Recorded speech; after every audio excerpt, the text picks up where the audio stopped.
Hello and welcome to Tamil aspirants club. So நமக்கு RRB notification அதாவது application டேட்ஸ்ன்றது extend பண்ணியிருக்காங்க. இந்த டைமில் யாரெல்லாம் அப்ளை பண்ணலையோ இந்த டைம் ரிலீஸ் பண்ணி நீங்கள் வந்து அப்ளை பண்ணலாம். பட் இந்த வீடியோ நம்ம மெயினாக கொண்டு வந்ததுக்கு இந்த எக்ஸ்டென்ஷன் பற்றி மட்டும் பேச கிடையாது. அப்ளை பண்ணும்போது ஒரு சில விஷயங்கள் நீங்கள் ரொம்ப மைண்ட்ஃபுல்லாக அப்ளை பண்ண வேண்டியது இருக்குது.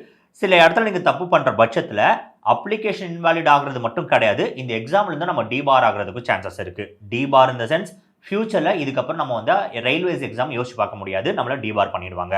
அதனால் அப்ளை பண்ணும்போது என்னென்ன மாதிரி விஷயங்கள் நம்ம முதல்ல மைண்ட்ஃபுல்லாக இருக்கணும், என்னென்ன மாதிரி விஷயங்கள் நம்ம வந்து கரெக்டாக அப்ளை பண்ணும்போது பார்த்து நம்ம அப்ளை பண்ணணும், அது மாதிரி விஷயங்கள் தான் இந்த வீடியோவில் நம்ம பார்க்க போகிறோம்.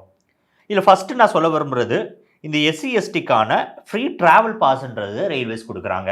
ஒரு கேண்டிடேட் அப்ளை பண்ணிட்டாங்க, அந்த கேண்டிடேட் அவங்க எங்கே தங்கியிருக்காங்களோ அதுலேருந்து இந்த எக்ஸாம் சென்டர் இருக்கக்கூடிய லொக்கேஷன் இதுக்கு ட்ராவல் அப் அண்ட் டவுன்ன்றது ஃப்ரீ ட்ராவல் பாஸ் ஒன்று ப்ரொவைட் பண்ணுவாங்க. அதை அவங்க அவைல் பண்ணிக்கலாம். ஸோ அதை அவைல் பண்ணும்போது நீங்கள் அப்ளிகேஷன் ஃபார்ம்ஸ் ஃபில் பண்ணும்போது உங்கள் கம்யூனிட்டி ஃபில் பண்ணுவீங்க. அந்த கம்யூனிட்டி ஃபில் பண்ணும்போது கீழே ஒரு செக் பாக்ஸ் கேட்கும், இந்த மாதிரி நீங்கள் ஃப்ரீ ட்ராவல் பாஸ் அவைல் பண்ண விரும்புறீங்களான்னு சொல்லிட்டு அதை நீங்கள் டிக் பண்ணிவிட்டு உங்களோட கம்யூனிட்டி சர்டிஃபிகேட் நீங்கள் அப்லோட் பண்ணுற பட்சத்தில் உங்களுக்கு அந்த ட்ராவல் பாஸ் கிடைக்கும். அந்த ட்ராவல் பாஸ்ன்றது எல்லா வெரிஃபிகேஷன் முடிஞ்சிட்டு எக்ஸாமுக்கு ஒரு 10 டேஸ்க்கு முன்னாடி உங்களுக்கு ஒரு பாஸ் வந்து கொடுப்பாங்க. ஸோ ஆன்லைனில் உங்களுக்கு அந்த பாஸ் கிடைக்கும். அந்த பாஸ் நீங்கள் எடுத்துகிட்டு போயிட்டு உங்களுக்கு நியரஸ்ட் ரயில்வே ஸ்டேஷன் என்ன இருக்கோ அந்த ஸ்டேஷனில் போயிட்டு நீங்கள் அதை காமிச்சு உங்களுக்கான ஸ்லீப்பர் கோச்ன்றதை நீங்கள் புக் பண்ணிக்கலாம். ஸோ அதாவது அவங்க என்ன சொல்கிறாங்கன்னா free sleeper class railway pass அப்படின்னு கொடுத்துருக்காங்க. ஸோ அந்த ஸ்லீப்பர் கிளாஸ் ரயில்வே பாஸ்ன்றது உங்களுக்கு இது பண்ணி வராது. நீங்கள் போயிட்டு எந்த ஸ்டேஷன் இருக்கோ அந்த ஸ்டேஷனில் அதுக்கான ஒரு ஃபார்ம் கொடுப்பாங்க. அந்த ஃபார்மில் நீங்கள் போகிறதுக்கு முன்னாடி எந்த ஸ்டேஷன் ஏற போகிறீங்க, எந்த ஸ்டேஷனில் இறங்க போகிறீங்க, ட்ரெயினோட நம்பர், இது எல்லாத்தையும் டீட்டெயில்ஸ்லாம் எடுத்துகிட்டு போயிட்டு அதுக்கப்புறம் அந்த இடத்துல போயிட்டு நீங்கள் அப்ளை பண்ணலாம். ஸோ அந்த பாஸில் பார்த்தீங்கன்னா ஒரு காலம் கொடுத்துருவாங்க. அந்த காலம் உங்கள் டீட்டெயில்ஸாக ஃபில் பண்ணிடலாம். போகும்போது கம்யூனிட்டி சர்டிஃபிகேட் எடுத்துகிட்டு போகணும். ஸோ இந்த இடத்துல அவங்க கொடுத்துருக்காங்களே, at the time of obtaining reservation and travelling the reservation clerk or the ticket collecting staff will ask for the original SC ST community certificate. Original கேட்பாங்க. For verification of genuineness of the candidate any attempt to misuse this travelling authority shall lead to rejection of candidature at any stage of the recruitment process. நீங்கள் அங்கே போயிட்டு ஆமாம் நான் SC ST வகுப்பில் சேர்ந்தவங்க தான் சொல்லிட்டு ஒரு சர்டிஃபிகேட் நீங்கள் ப்ரொவைட் பண்ணணும், ஒரு ஐடி நீங்கள் காட்டணும். அதில் தான் அவங்க பண்ணுவாங்க. அப்படி நீங்கள் ஏதாவது ஃபேக்காக ப்ரொவைட் பண்ணுற பட்சத்தில் இந்த எக்ஸாமில் வந்து டிபார் ஆகிறதுக்கு சான்சஸ் இருக்குது. Debarment for future examinations conducted by RRBs and RRCs. ஓகேவா? ஸோ அதெல்லாம் முக்கியமான விஷயம். அப்போ நீங்கள் அந்த 10 டேஸ்க்கு முன்னாடி நீங்கள் போயிட்டு அந்த டிக்கெட்ஸ் ஃபில் பண்ணும்போது உங்களுக்கான ஒரு அப் அண்ட் டவுன் டிக்கெட் வந்து அவங்க வந்து அவைல் பண்ணி கொடுத்துருவாங்க. அப்படி இல்லாத பட்சத்தில் நீங்கள் போனீங்க, ஒன்று உங்களுக்கு வந்து டிக்கெட் புக் பண்ணும்போது அவைலபிலிட்டி இல்லைன்னா நீங்கள் ஜென்ரல் கம்பார்ட்மெண்ட்டில் அந்த பாஸ் வச்சு நீங்கள் ட்ராவல் பண்ணிக்கலாம். ஸோ அந்த பாஸ் இருக்கும்போது கூட அந்த எஸ்சிஎஸ்டிக்கான டாக்குமெண்ட்ஸும் நீங்கள் கையில் வச்சுருக்கிறது ரொம்ப ரொம்ப முக்கியம். ஓகே, அடுத்து ரொம்ப முக்கியமான விஷயம்,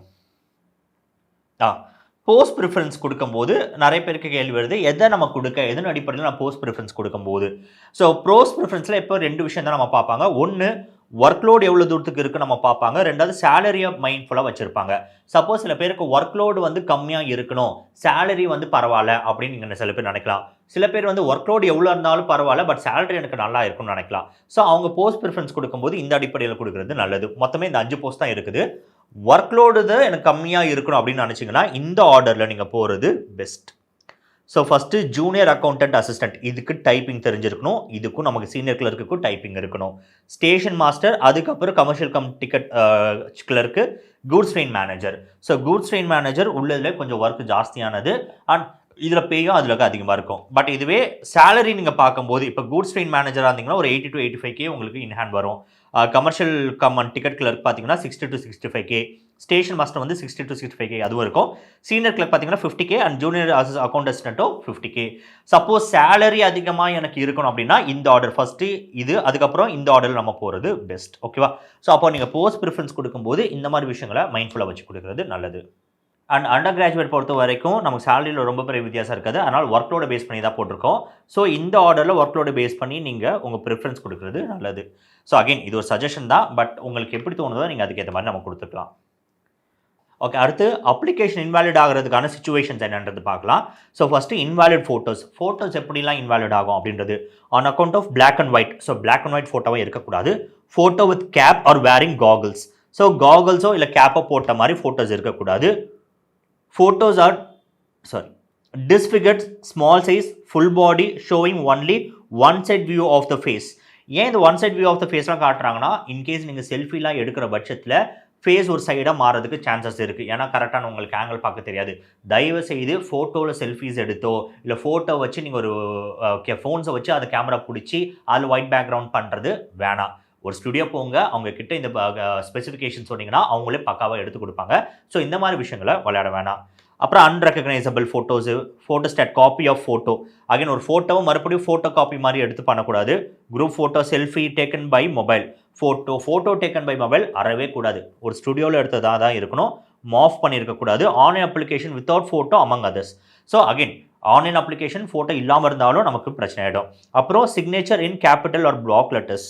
ஸோ கேபிட்டல் அண்ட் பிளாக் லெட்டர்ஸில் போடக்கூடாது. உங்களோட சிக்னேச்சர் உங்களோட ஓன் சிக்னேச்சர் நீங்கள் ரன்னிங் லெட்டர்ஸில் போடுவீங்கன்னா அப்படி தான் நமக்கு இருக்கணும். மெயினாக நம்ம பார்க்க வேண்டியது என்னென்னு பார்த்தீங்கன்னா, மற்றதெல்லாம் நீங்கள் படிச்சுக்கலாம். Multiple applications to different RRBs or to same RRB. Multiple applications நீங்கள் போடுறது எக்ஸாம்லேருந்து உங்களை டிபார் செஞ்சுருவாங்க. Will be debarred from future RRB exams.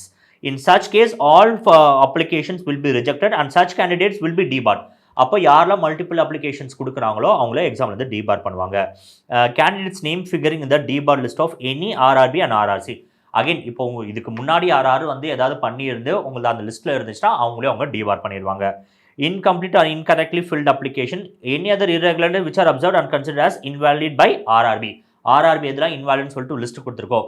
அப்போ அந்த அப்ளிகேஷன் நோட்டிஃபிகேஷன் வந்துருக்கோல, அதில் இன்னும் நிறைய விஷயங்கள் இருக்குது. ஒரு தடவை கோ த்ரூ பண்ணிக்கோங்க. பட் மேஜராக இந்த மாதிரி விஷயங்கள் தான் நீங்கள் கவனிக்கணும். ஓகே, ஸோ இந்த இடத்துல கொடுத்துருக்காங்க.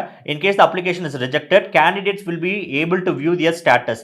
சப்போஸ் உங்களோட அப்ளிகேஷன் ரிஜெக்ட் ஆகிற பட்சத்தில் உங்களோட அந்த போர்ட்டலே போய் பார்த்தீங்கன்னா ஏன் ரிஜெக்ட் ஆச்சு, இல்லை அது அப்ளிகேஷனோட ஸ்டேட்டஸே சொல்லுவாங்க எந்த காரணத்துக்காக ரிஜெக்ட் ஆச்சுன்னு சொல்லிட்டு. அதே விஷயம் உங்களுக்கு மெயில் மூலியமாவோ மெசேஜ் மூலியமாவோ கண்டிப்பாக இன்டிமேட் பண்ணுவாங்க. ஆனால் போஸ்டல் மூலியமா பண்ண மாட்டாங்க. SMS and email alert shall also be sent to the candidates on their registered mobile numbers and email IDs as indicated in their online application. Candidates will not be intimated by post. So இந்த post மூலியமாக அவங்க intimations கொடுக்க மாட்டாங்க. In case உங்களுக்கு cancel ஆகிற பட்சத்தில் உங்களோட அப்ளிகேஷனோட status நீங்கள் அப்ளிகேஷன் அந்த போர்ட்டலே நீங்கள் போய் பார்த்துக்கலாம். ஓகே, ஸோ இந்த மாதிரி விஷயங்கள் மட்டும்தான் நம்ம மெயினாக சொல்ல வேண்டியது இருந்துச்சு. அண்டு இதுக்கப்புறம் பார்த்தீங்கன்னா நம்ம சேனலில் ஆர்ஆர்பிக்கான ஸ்பெஷல் லைவ் கிளாஸஸ் நம்ம கொண்டு வருவோம். அதுக்கு ரொம்ப முக்கியமான விஷயம், ஆர்ஆர்பி நம்ம எப்படி ப்ரிப்பேர் பண்ணலாம், அதுக்கான பிளானர் என்ன, இந்த மாதிரி நிறைய விஷயங்கள் அப்கமிங் நம்ம சேனல்ஸ்லாம் நம்ம கொண்டு வருவோம். எந்தெந்த சப்ஜெக்ட்ஸ் எப்படி ப்ரையாரிட்டைஸ் பண்ணணும், ஒரு டே நீங்கள் எப்படி பிளான் பண்ணிட்டு போகணும், எவ்வளோ நாள் போனால் இந்த எக்ஸாம்ஸ் நீங்கள் வந்து கம்ப்ளீட் பண்ண முடியும், அது மாதிரி நிறைய விஷயங்கள் நம்ம சேனலில் கொண்டு வரோம். முதல்ல சேனல் சப்ஸ்கிரைப் பண்ணலாம்னா சப்ஸ்கிரைப் பண்ணிடுங்க. இந்த வீடியோ முடிஞ்சால் உங்கள் ஃப்ரெண்ட்ஸ்க்கு ஷேர் பண்ணுங்கள்.